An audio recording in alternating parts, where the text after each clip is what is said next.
¿Quién domina el mundo? De Noam Chomsky.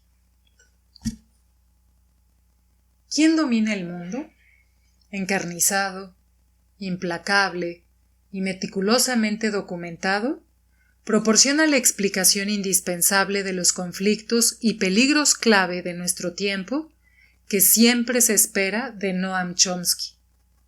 En un análisis incisivo y concienzudo de la presente situación internacional, Chomsky argumenta que Estados Unidos, por medio de sus políticas predominantemente militaristas y su ilimitada devoción por mantener un imperio de escala mundial, está arriesgándose a una catástrofe que destrozaría los bienes comunes del planeta.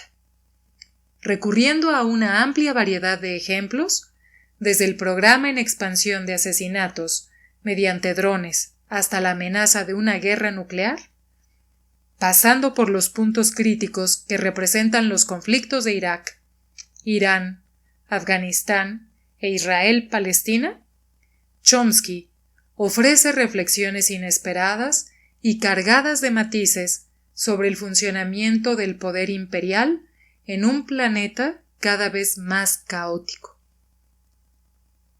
De paso, el autor proporciona un brillante estudio acerca de cómo las élites de Estados Unidos han ido aislándose cada vez más ante cualquier restricción que la democracia pretende imponer a su poder, mientras el grueso de la población es empujada a la apatía, desviada hacia el consumismo o al odio al vulnerable. A las corporaciones y los ricos se les permite cada vez más hacer lo que les plazca.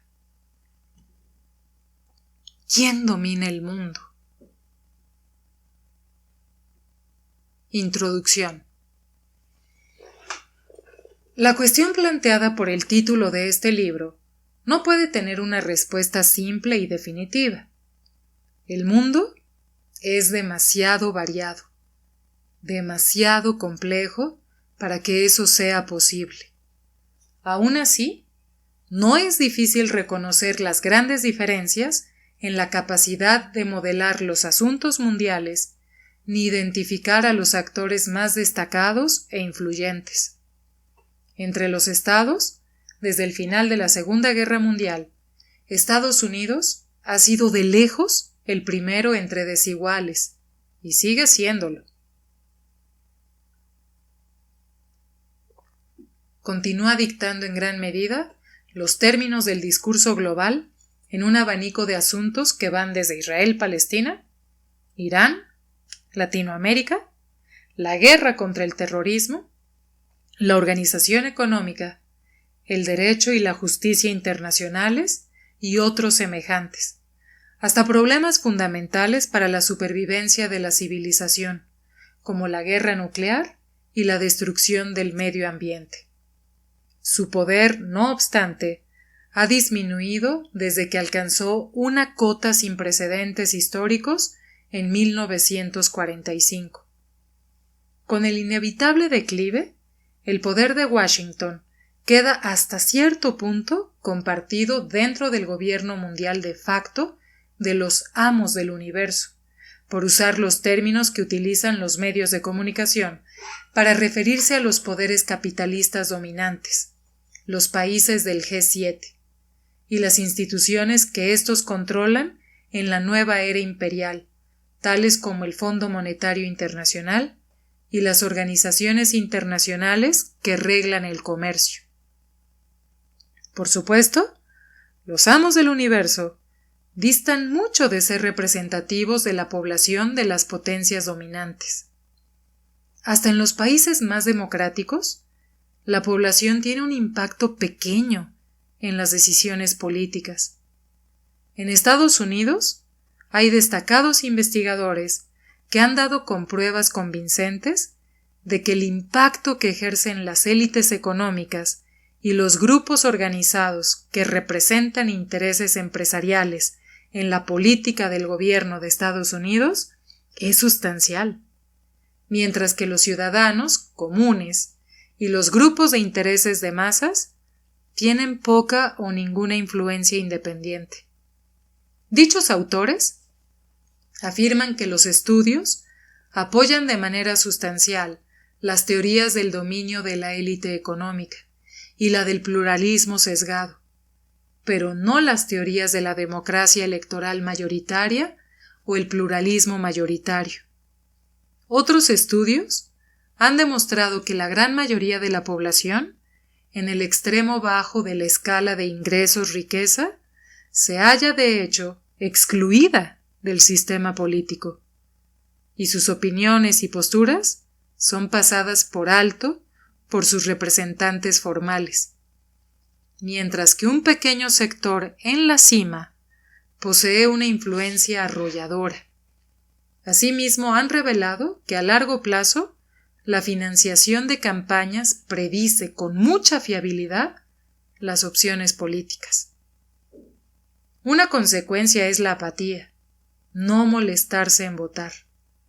Esa apatía tiene una correlación significativa con la clase social, cuyas razones más probables enunció hace 35 años Walter Dean Burnham, un destacado experto en política electoral.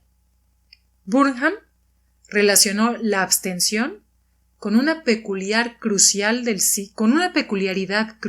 sistema político estadounidense: la ausencia total de un partido de masa socialista o laborista que pueda competir de verdad en el mercado electoral, lo cual, argumentó, explica en buena medida el sesgo de clase en la abstención, así como la minimización de opciones políticas que podrían contar con apoyo de la población general, pero se oponen a intereses de las élites. Esas observaciones siguen siendo válidas hoy en día. En un detallado análisis de las elecciones de 2014, Burnham y Thomas Ferguson muestran que el índice de participación recuerda los principios del siglo XIX, cuando el derecho de sufragio estaba prácticamente restringido a los varones libres con propiedades, y concluyen que tanto las encuestas como el sentido común confirman que en la actualidad son muchísimos los estadounidenses que recelan de los dos grandes partidos políticos, y cada vez se sienten más molestos respecto a las perspectivas a largo plazo. Muchos están convencidos de que unos pocos grandes intereses controlan la política y ansían medidas eficaces para revertir el declive económico a largo plazo y la desmedida desigualdad económica. Pero los grandes partidos impulsados por el dinero no les ofrecerán nada en la escala requerida. Es probable que eso solo acelere la desintegración del sistema político evidenciada en las elecciones del Congreso de 2014. En Europa, el declive de la democracia no es menos llamativo. Mientras la toma de decisiones en cuestiones cruciales se desplaza a la burocracia de Bruselas y las potencias financieras que ésta representa en gran medida. Su desprecio por la democracia se reveló en julio de 2015 en la salvaje reacción a la mera idea de que el pueblo de Grecia pudiera tener voz para determinar el destino de su sociedad, destrozada por las brutales políticas de austeridad de la Troika, la Comisión Europea, el Banco Central Europeo y el Fondo Monetario Internacional. En concreto, los actores políticos del último, no sus economistas, que han sido críticos con las políticas destructivas. Esas políticas de austeridad se impusieron con el objetivo declarado de reducir la deuda griega. En cambio, han aumentado la relación entre deuda y Producto Interior Bruto, mientras que el tejido social griego se ha desgarrado, y Grecia ha servido como embudo para transmitir rescates financieros a bancos franceses y alemanes que hicieron préstamos arriesgados. Hay aquí pocas sorpresas. La guerra de clases, típicamente unilateral, cuenta con una historia larga y amarga. En el amanecer de la era capitalista moderna, Adam Smith condenó a los amos de la humanidad de su tiempo, los comerciantes y productores de Inglaterra, que eran de lejos los arquitectos principales de la política y se aseguraban de que sus propios intereses fueran particularmente atendidos, por más dolorosos que resultaran los efectos sobre otros, en especial las víctimas de su injusticia salvaje en el extranjero. Ven gran parte de la población de Inglaterra. La era neoliberal de la última generación ha añadido su toque propio a esa imagen clásica. Los amos salen de las capas superiores de economías cada vez más monopolizadas. Las instituciones financieras son colosales. La era neoliberal de la última generación ha añadido su toque propio a esa imagen clásica. Los amos salen de las capas superiores de economías cada vez más monopolizadas. Las instituciones financieras son colosales y a menudo depredadoras, y las multinacionales están protegidas por el poder del Estado y por las figuras políticas que en gran medida representan sus intereses.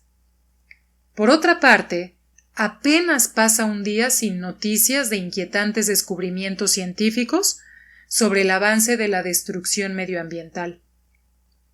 No es demasiado tranquilizador leer que en las latitudes medias del hemisferio norte las temperaturas promedio están elevándose a un ritmo que es equivalente a desplazarse hacia el sur unos 10 metros cada día, es decir, unas 100 veces más rápido que la mayoría de los cambios climáticos que podemos observar en el registro geológico, y quizá 1000 veces más rápido según otros estudios técnicos. No menos desalentador es el crecimiento de la amenaza nuclear. El bien informado exsecretario de Defensa William Perry considera que la probabilidad de una catástrofe nuclear es más alta hoy que durante la Guerra Fría, cuando escapar de un desastre inimaginable fue casi un milagro. Al mismo tiempo, las grandes potencias continúan tenazmente con sus programas de inseguridad nacional, por utilizar la acertada expresión del veterano analista de la CIA, Melvin Goodman. Perry es también uno de los especialistas que le solicitaron al presidente Obama terminar con el nuevo misil de crucero, un arma nuclear con puntería mejorada y menores resultados que podría alentar una guerra nuclear limitada, y siguiendo una conocida dinámica, provocar una rápida escalada hasta el desastre absoluto. Peor todavía, el nuevo misil cuenta con variantes nucleares y no nucleares, de manera que un enemigo atacado podría suponer lo peor, reaccionar desproporcionadamente e iniciar una guerra nuclear. Hay pocas razones para esperar que se preste atención al Consejo, pues la planificada mejora del sistema de armas nucleares del Pentágono, con un coste de $1 billón, continúa con rapidez, al tiempo que algunas potencias menores dan sus propios pasos hacia el fin del mundo. Creo que todo ello dibuja bien el elenco de protagonistas. Los capítulos que siguen buscan explorar la cuestión de quién gobierna el mundo, cómo actúan sus esfuerzos y a dónde conducen estos, y cómo las poblaciones subyacentes, según la útil expresión de Thorstein Veblen, podrían tener la esperanza de derrotar el poder de las empresas y la doctrina nacionalista para, en sus palabras, estar vivos y preparados para vivir. No queda mucho tiempo.